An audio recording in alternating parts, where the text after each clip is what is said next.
Hello बच्चों, science इन 3D channel पर आपका एक बार फिर से बहुत बहुत स्वागत है। मैं हूं ईशा शर्मा और आज की इस वीडियो में हम बात करने वाले हैं यूकैरियोटिक सेल की। तो बच्चों, जैसा कि आप सभी जानते हैं कि सेल हमारी प्रोकैरियोटिक भी हो सकती है, यूकैरियोटिक भी हो सकती है। आज की इस वीडियो पर हम बात करेंगे सिर्फ यूकैरियोटिक सेल्स की। तो यूकैरियोटिक सेल से मतलब है कि एक वेल डिफाइंड न्यूक्लियस प्रेजेंट होगा। इस यू का मतलब क्या है? True nucleus. एक ट्रू न्यूक्लियस, एक well defined membrane bound nucleus देखने को मिलता है हमें यूकैरियोटिक सेल में। यूकैरियोटिक सेल क्या हो सकती है बच्चों? प्लांट सेल आएगी, उसमें एनिमल सेल आएगी। लेकिन बच्चों यहीं तक नहीं, ये दो सेल का मतलब ये नहीं हुआ कि यूकैरियोट्स में सिर्फ ये दो ही सेल आ रही हैं। इसमें प्रोटिस्टा भी आते हैं, जिसमें आएंगे diatoms, paramecium, amoeba, protozoa, जिसमें प्लाज्मोडियम आता है, और आते हैं हमारे फंजाई, और आएंगे प्लांट्स एंड एनिमल। तो ये सब हुए हमारे यूकैरियोटिक ऑर्गेनिज्म। सब में ही न्यूक्लियस वेल डिफाइंड रहेगा, मेम्ब्रेन बाउंड रहेगा। यही तो बच्चों मेन डिफरेंस है यूकैरियोट्स में, कि उनमें जो ऑर्गेनल्स होते हैं वो मेम्ब्रेन बाउंड होते हैं। तो अब बच्चों बात करेंगे हम प्लांट और एनिमल सेल की। तो बच्चों प्लांट और एनिमल सेल दोनों ही यूकैरियोटिक सेल्स हैं, लेकिन सारी यूकैरियोटिक सेल्स आइडेंटिकल नहीं होती। तो बच्चों प्लांट सेल की अगर मैं स्पेसिफिकली बात करूं तो सबसे पहले हम देखेंगे कि प्लांट सेल का स्ट्रक्चर कैसा है। बच्चों देखो, 3D में पढ़ने का सबसे बड़ा एडवांटेज यही होता है कि आप एक एक चीज को बहुत अच्छे से देख सकते हो और समझ सकते हो। 2D डायग्राम में आपको इतने अच्छे से चीजें कभी समझ नहीं आती है ना। तो बच्चों यहां से स्टार्ट करेंगे, इसकी लेबलिंग देखते हैं। तो बच्चों कुछ इस तरह के हमारे प्लांट सेल में सारे ऑर्गेनल्स होते हैं, और क्योंकि अरेंज है तो एक और कैरेक्टरिस्टिक फीचर, एक और फीचर आया यूकैरियोटिक सेल का, कि इसमें मिलेगा बच्चों एक्सटेंसिव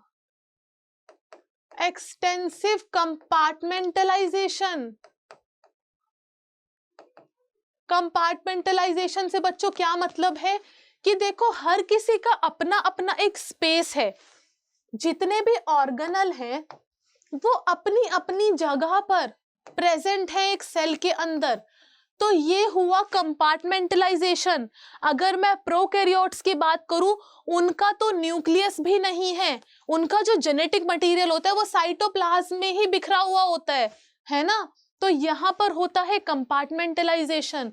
और कौन कौन से ऑर्गेनल होंगे बच्चों? माइटोकॉन्ड्रिया प्रेजेंट है। यहां पर लिखा है माइटोकॉन्ड्रियन, क्योंकि सिंगुलर टर्म है। अगर मल्टीपल की बात करेंगे तो माइटोकॉन्ड्रिया। और क्या प्रेजेंट है बच्चों? क्लोरोप्लास्ट। क्लोरोप्लास्ट सिर्फ प्लांट सेल में ही मिलेगा। बच्चों क्लोरोप्लास्ट ऐसा ऑर्गेनल है जिसमें होती है ग्रीन कलर की पिगमेंट्स, जिसको हम क्या बोलते हैं? क्लोरोफिल। क्लोरोफिल का कहाँ रोल है? फोटोसिंथेसिस में। आप सभी ने पढ़ा है कि फोटोसिंथेसिस एक ऐसा प्रोसेस है जिसमें प्लांट्स अपना खुद का खाना बनाते हैं, right.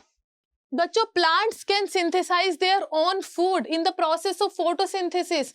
Photosynthesis a process where light energy is converted into chemical energy, है ना। तो यहाँ पर वाटर एंड कार्बन डाइऑक्साइड का यूज करके बनता है ग्लूकोज, बाय प्रोडक्ट में हमें ऑक्सीजन भी मिलती है। तो ये क्लोरोप्लास्ट में ही प्रेजेंट होता है। क्लोरोप्लास्ट क्या है? प्लास्टिड, एक तरह का प्लास्टिड ही तो है। उसके बाद आता है बच्चों गोल्जी अपैरेटस, गोल्जी बॉडी या फिर गोल्जी कॉम्प्लेक्स, एंडोप्लाज्मिक रेटिक्यूलम।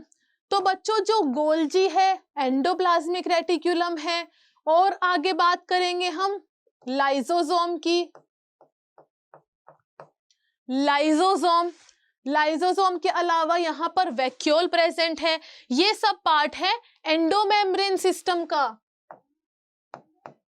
तो बच्चों एंडोमेम्ब्रेन सिस्टम में हमारा आता है गोल्जी, ईआर, लाइसोसोम और वैक्यूल। तो गोल्जी है, गोल्जी और ईआर के बारे में अभी हम आगे अच्छे से बात करेंगे, इनके स्ट्रक्चर एंड फंक्शन को समझेंगे। लाइसोसोम का भी स्ट्रक्चर फंक्शन देखेंगे। लाइसोसोम जिसमें एंजाइम प्रेजेंट होते हैं, सेम उसी तरह से हमारा जो पेरोक्सिसोम है, पेरोक्सिसोम भी एक ऑर्गेनल है जिसमें एंजाइम प्रेजेंट होते हैं बच्चों। और इसके अलावा क्या है, माइक्रोट्यूब्यूल्स, होलो सिलेंडर जैसे स्ट्रक्चर जो आपको दिख रहे हैं, ये है माइक्रोट्यूब्यूल। इनका फंक्शन आएगा सेल साइकिल, सेल डिवीजन में, है ना। सेल डिवीजन में हम पढ़ेंगे माइक्रोट्यूब्यूल्स के बारे में। अब देखते हैं कि ये बड़ा सा जो स्ट्रक्चर है जिसे हम वैक्यूल कह रहे हैं बच्चों, इसका काम क्या है। इसका एक बहुत इंपॉर्टेंट फंक्शन है प्लांट सेल्स में कि यहाँ पर फूड एंड वाटर का स्टोरेज होता है। फूड एंड वाटर का स्टोरेज भी होगा और वाटर का बैलेंस भी होगा। तो यहाँ पर जो पूरे प्लांट सेल का अप्रोक्स 90% तक का वॉल्यूम एक वैक्यूल ही ले लेता है। तो प्लांट सेल में एक बड़ा वैक्यूल देखने को मिलता है, जो कि हमारा एनिमल सेल में हम देखेंगे कि नहीं होगा। वैक्यूल तो होगा लेकिन उसका साइज क्या होगा, कंपैरेटिवली बहुत छोटा होगा। ठीक है बच्चों, तो एक बड़ा सा वैक्यूल होगा।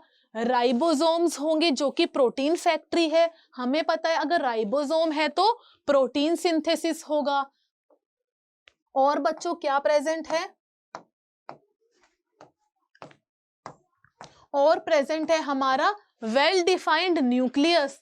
न्यूक्लियस है, अंदर डीएनए है, न्यूक्लियोलस है, न्यूक्लियोप्लाज्म भी होगा न्यूक्लियस का अपना। और ये सारे ऑर्गेनल न्यूक्लियस को छोड़ के ये सारे ऑर्गेनल्स कहाँ प्रेजेंट हैं, साइटोप्लाज्म के अंदर। साइटोप्लाज्म क्या है, जो ये आपको फ्लूइड दिख रहा है, जो पानी जैसा दिख रहा है, इसे हम बोलेंगे साइटोप्लाज्म। तो इसमें ऑर्गेनल्स प्रेजेंट हैं, सिंगल मेम्ब्रेन हो सकते हैं, डबल मेम्ब्रेन हो सकते हैं, या फिर विदाउट मेम्ब्रेन। बच्चों राइबोसोम में कोई मेम्ब्रेन नहीं होता, इसीलिए ये यूनिवर्सल ऑर्गेनल हैं, हर ऑर्गेनिज्म में मिलते हैं। तो ये हो गया हमारा एक प्लांट सेल और उसके साइटोप्लाज्मिक ऑर्गेनल और न्यूक्लियस। न्यूक्लियस बच्चों आपको याद रखना है कि साइटोप्लाज्म का पार्ट नहीं है, इसे हम यहां पर काउंट नहीं करेंगे। अगर साइटोप्लाज्मिक ऑर्गेनल्स की बात आएगी तो आप उसमें न्यूक्लियस का नाम नहीं लेंगे। ठीक है बच्चों, आगे जो एक कैरेक्टरिस्टिक फीचर है प्लांट सेल का वो क्या है, सेल वॉल। एक मेजर सिग्निफिकेंट डिफरेंस है बच्चों प्लांट और एनिमल सेल का, कि जो सेल वॉल होगी, जो आउटर लेयर है जो आउटर लेयर है प्लांट सेल की, वो सेल मेम्ब्रेन या प्लाज्मा मेम्ब्रेन नहीं है। Unlike animal cells, plant cells में आउटर लेयर सेल वॉल है, जो कैसी होगी, ये होगी बच्चों रिजिड, रफ एंड टफ। और ये क्या देगी, ये प्लांट सेल को बचाएगी, प्रोटेक्शन प्रोवाइड करेगी। सेल वॉल सुरक्षा कवच की तरह काम करेगी, सेल को बचाएगी फटने से, यानी ऑस्मोटिक बस्टिंग से। ज्यादा पानी भर जाता है बच्चों सेल में, या फिर आप एक बलून लो, उसमें पानी भरते चले जाओ, पर भरते चले जाओ, या फिर आप हवा बहुत ज्यादा भर दो, तो क्या होगा, वो बलून फट जाएगा। सिमिलरली अगर सेल में भी बहुत पानी भर जाएगा तो वो फट जाएगी। तो ऐसे प्रेशर से, इस तरह के प्रेशर से बचाती है सेल वॉल। तो इस तरह की चीजें ये मेंटेन करके रखेगी। ठीक है बच्चों, आगे बात करेंगे हम एनिमल सेल की। तो बच्चों एनिमल सेल में मोस्टली ऑर्गेनल्स हमारे सेम ही हैं, जैसे कि न्यूक्लियस है, वेल डिफाइंड है, मेम्ब्रेन बाउंड ऑर्गेनल्स है, इसमें भी डीएनए प्रेजेंट होगा, न्यूक्लियोलस प्रेजेंट होगा, लेकिन न्यूक्लियस का मेम्ब्रेन नहीं होता, प्लांट सेल में भी, एनिमल सेल में भी। उसके बाद आता है इसका जो मेम्ब्रेन है, उसे हम क्या बोल रहे हैं, न्यूक्लियर एनवलप।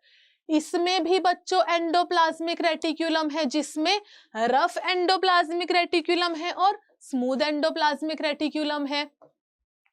लेकिन प्लांट सेल में जो बड़ा सा वैक्यूल हम देख रहे थे, क्या वो यहां दिख रहा है? बच्चों एनिमल सेल में वैक्यूल तो होगा लेकिन उतना बड़ा नहीं होगा, क्योंकि जरूरत नहीं है।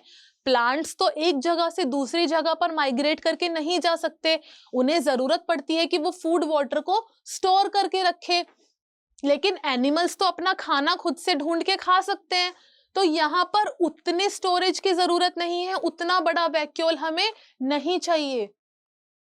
उसके बाद बच्चों यहाँ भी लाइसोसोम है, जिसके अंदर क्या प्रेजेंट होंगे?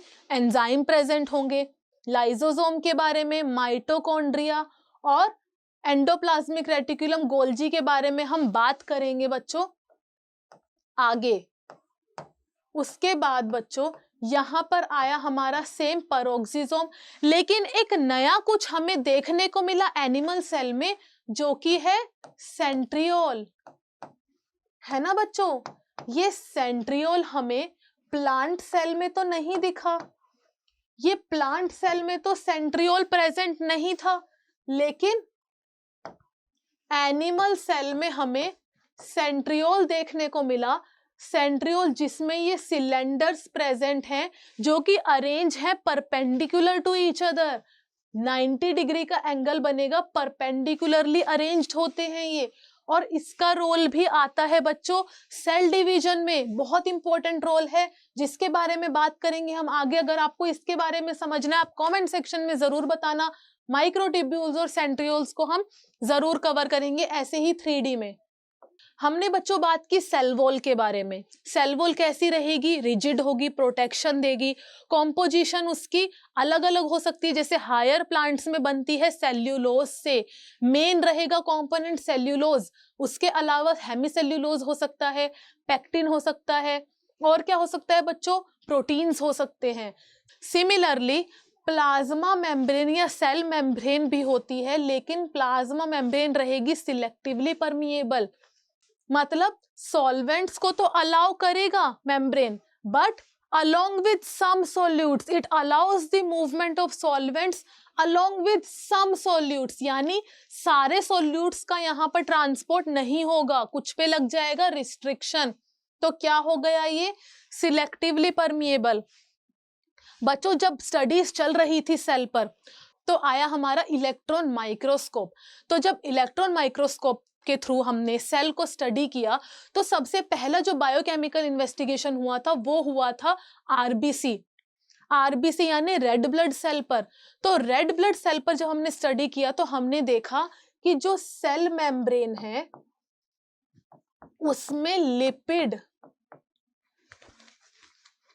उसमें लिपिड और प्रोटीन प्रेजेंट है। लिपिड और प्रोटीन का बना है हमारा सेल मेम्ब्रेन। लिपिड कितना होगा? 40%। प्रोटीन कितना है? 52%। तो बच्चों जो मोस्ट एक्सेप्टेड मॉडल था सेल मेम्ब्रेन का, उसे हमने बोला फ्लूइड मोज़ेक मॉडल। तो चलिए देखते हैं कि फ्लूइड मोज़ेक मॉडल क्या है। बच्चों फ्लूइड मोज़ेक मॉडल के बारे में अब हम बात करेंगे नेक्स्ट वीडियो में, और इसके साथ में पढ़ेंगे एंडोमेम्ब्रेन सिस्टम, जिसमें आते हैं सिंगल मेम्ब्रेन बाउंड ऑर्गेनल्स। तो मिलते हैं बच्चों नेक्स्ट वीडियो में, तब तक के लिए thank you so much, all the best. Video को लाइक शेयर सब्सक्राइब करना बिल्कुल मत भूलना।